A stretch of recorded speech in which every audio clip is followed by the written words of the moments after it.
ये किस्सा है एक लड़की के मर्डर का, जो मर्डर अभी फिलहाल सुर्खियों में है। लड़की उत्तराखंड की रहने वाली है, नाम है अंकिता भंडारी।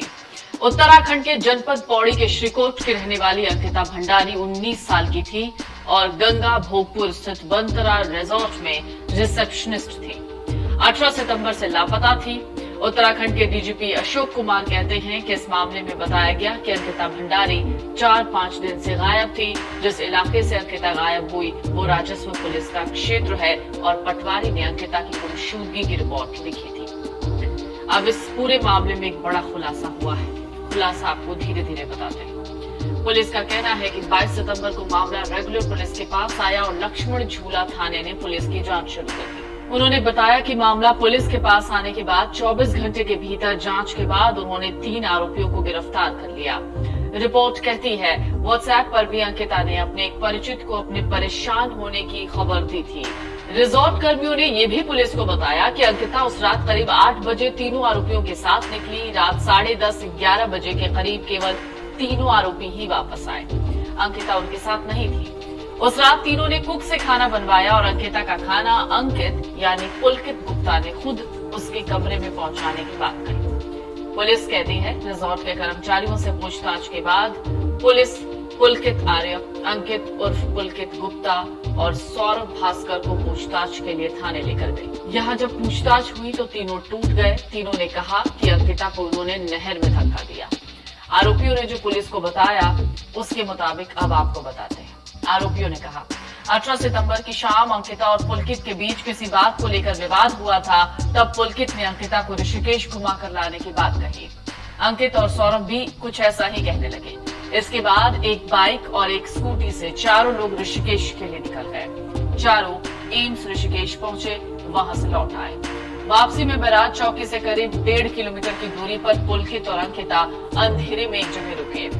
चिल्ला रोड पर नहर के किनारे वहीं रुककर चारों ने मोमोज खाए और तीनों लड़कों ने शराब पी। इस दौरान अंकिता और पुलकित के बीच किसी बात को लेकर विवाद हुआ।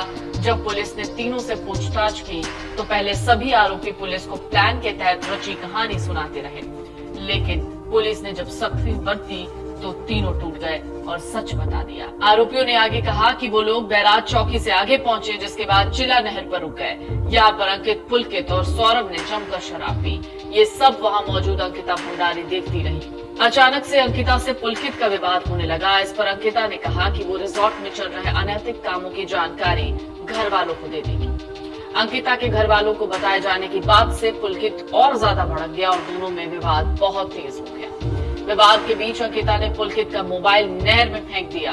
देखते ही देखते अंकिता और पुलकित में हाथापाई हो गई। दोनों में हाथापाई हो ही रही थी कि पुलकित ने अंकिता को चिल्ला नहर में धक्का दे दिया।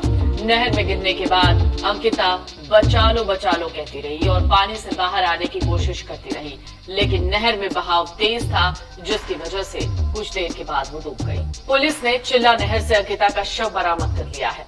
मुख्यमंत्री पुष्कर सिंह धामी के आदेश पर आधी रात को अंकिता भंडारी की हत्या के आरोपी पुलकित के रिजॉर्ट पर बुलडोजर चल गया।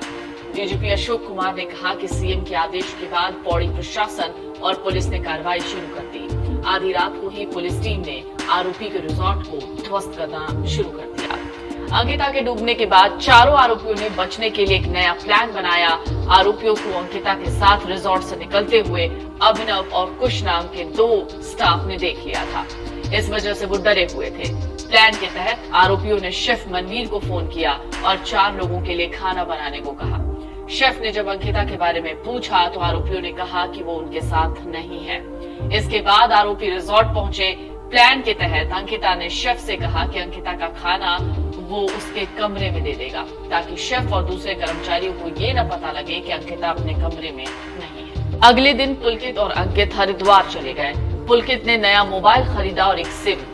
इसके बाद एक कर्मचारी सौरभ बिष्ट को आरोपियों ने फोन किया कि अंकिता के कमरे से उसका फोन ले आए, ताकि सौरभ ये देखे कि अंकिता कमरे में नहीं है और सबको ये बताए कि अंकिता नहीं है और ना ही उसका फोन है। यही हुआ। इसके बाद आरोपियों ने खुद जाकर पुलिस की गुमशुदगी की रिपोर्ट दर्ज करवाई, ताकि किसी को उन पर शक न हो। पुलकित आर्य बीजेपी नेता विनोद आर्य का बेटा है। विनोद राज्य मंत्री रहे हैं, बीजेपी ओबीसी मोर्चा की राष्ट्रीय कार्यकारिणी के सदस्य हैं और यूपी के सह प्रभारी हैं। विनोद आर्य के बड़े बेटे अंकित आर्य दर्जा प्राप्त राज्य मंत्री हैं और इस वक्त वो राज्य पिछड़ा आयोग में उपाध्यक्ष हैं। इससे पहले पुलकित आर्य का नाम लॉकडाउन के वक्त भी आया, तब पुलकित विवादों में रहने वाले नेता अमरमणि त्रिपाठी के साथ उत्तरकाशी के प्रतिबंधित क्षेत्र में पहुंच गया था। अमरमणि त्रिपाठी मधुमिता शुक्ला की हत्या मामले में दोषी है। तो ये है अंकिता भंडारी मर्डर केस की कहानी।